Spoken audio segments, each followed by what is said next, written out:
जय हिंद साथियों, मैं अपने इस वीडियो में आपका पुनः स्वागत करता हूं।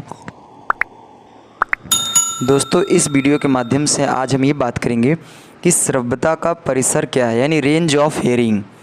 इसमें 3 लोग आएंगे, जैसे श्रव्य तरंगे, अवश्रव्य तरंगे, पराश्रव्य तरंगे।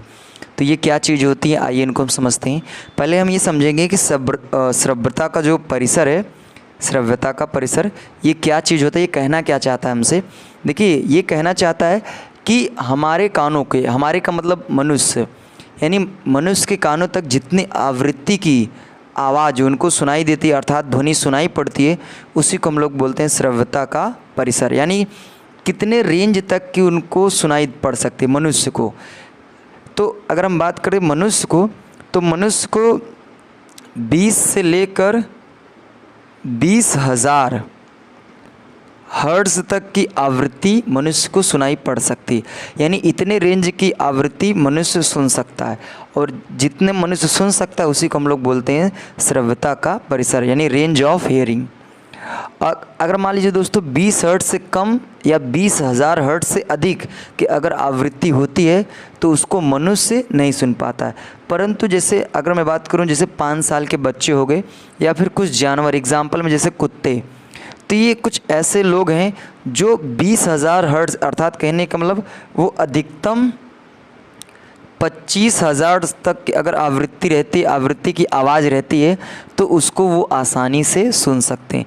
जैसे जब अचानक कभी कुछ ऐसी घटनाएं घटती हैं तो मनुष्य नहीं समझ पाता, लेकिन कुछ ऐसे जानवर होते हैं जो उनको पहले से ही पता चल जाए। जैसे मैं बात करूं पहाड़ी क्षेत्र में जो जानवर होते हैं, जब भूकंप आता है या फिर और भी कुछ सुनामी आती है तो उनको पहले से ही पता चल जाता है और वो पहाड़ी क्षेत्रों में भागना शुरू कर देते हैं।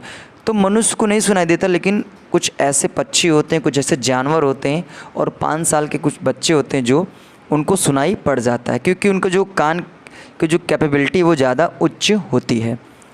तो ये हुआ दोस्तों श्रव्यता का परिसर, यानी कितने रेंज तक की आवाज़, कितने रेंज तक की ध्वनि हमको सुनाई दे सकती है, उसी को हम लोग बोलते हैं श्रव्यता का परिसर। अगला नंबर आता है श्रव्य तरंगे। देखिए, श्रव्य तरंगे वे तरंगे होती हैं जिनकी आवृत्ति 20 से लेके 20,000 हर्ट्ज़ के बीच में होती हैं। अर्थात कहने का मतलब श्रव्य तरंगे वे तरंगे होते हैं जो मनुष्य को सुनाई देती हैं, और उनकी जो रेंज है वो 20 से लेकर 20,000 हर्ट्ज़ के बीच में होगी, तो उन्हीं को हम लोग बोलेंगे श्रव्य तरंगे। और जो श्रव्य तरंगे होती हैं ये मनुष्य के द्वारा, वाद्य यंत्रों द्वारा, ठीक है, जानवर हो गए और पक्षी हो गए, तो इन सब से हम लोग श्रव्य तरंगे उत्पन्न कर सकते हैं। और जो मनुष्य की आवाज़ होती है, जो ध्वनि की आवाज़ होती है, जानवर पक्षियों की आवाज़ होती है, वो 20 हर्ट्ज़ से लेके 20,000 हर्ट्ज़ के बीच में होती है। तो ये होता है दोस्तों श्रव्य तरंगे, ठीक है। अगला नंबर आता है दोस्तों अवश्रव्य तरंगे। देखिए, अवश्रव्य तरंगे जो होती हैं ये ऐसी तरंगे होती हैं जिनकी आवृत्ति 20 हर्ट्ज़ से कम होती है। यानी अगर कुछ ऐसी तरंगे होती हैं जिनकी आवृत्ति 20 हर्ट्ज़ से कम होती है, तो वे तरंगे जिनकी आवृत्ति 20 हर्ट्ज़ से कम होती हैं उन्हें हम लोग बोलते हैं अवश्रव्य तरंगे। और अवश्रव्य तरंगे जो होती हैं ये मनुष्यों को सुनाई नहीं पड़ती हैं, मनुष्य को ये सुनाई नहीं पड़ती।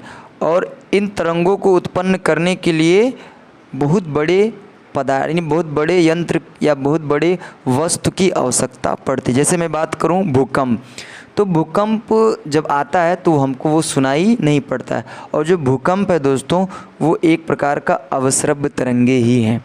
और भूकंप की जो आवृत्ति होती है वो 20 हर्ट्ज़ से 20 हर्ट्ज़ से कम होती है, ठीक है। तो ये होता है दोस्तों इंफ्रासोनिक वेव्स, अर्थात अवश्रव्य तरंगे। अगला नंबर आता है दोस्तों पराश्रव्य तरंगे, जिनको हम लोग अल्ट्रासोनिक वेव्स बोलते हैं। देखिए, इनकी खासियत यह होती है कि इनकी जो आवृत्ति होती है दोस्तों वो 20,000 हर्ट्ज़ से अधिक होती है। यानी कहने का मतलब 20,000 से जितनी अधिक हर्ट्ज़ की आवृत्तियाँ होंगी वो सभी के सभी पराश्रव्य तरंगे कहलाएंगी। और 20,000 हर्ट्ज़ से अगर ज़्यादा है तो वो मनुष्य को नहीं सुनाई देगी। कहने का मतलब हमने यहाँ पे ये देखा कि जो मनुष्य को सुनाई देगा वो सिर्फ श्रव्य तरंगे ही हैं जो मनुष्य को सुनाई देगा। और जो परश्रव्य तरंगे होती है इसमें से 25,000 तक अगर आवृत्ति की तरंगे है तो उसको सिर्फ 5 साल तक का बच्चा उसको सुन सकता है, और या फिर पृथ्वी पर रहने वाले कुछ जानवर, कुछ पक्षी ही इसको सुन सकते हैं, अदरवाइज़ इनको और कोई सुन नहीं सकता है। ठीक है।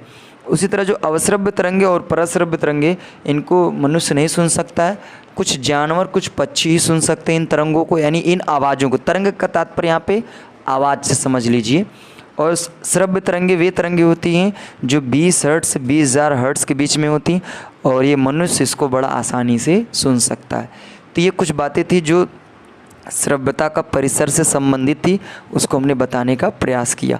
तो उम्मीद करूँगा दोस्तों श्रव्यता का परिसर, श्रव्य तरंगे, अवश्रव्य तरंगे, पराश्रव्य तरंगे ये क्या होती हैं, इनके क्या क्या रेंज होते हैं, इनको हमने बताने का प्रयास किया।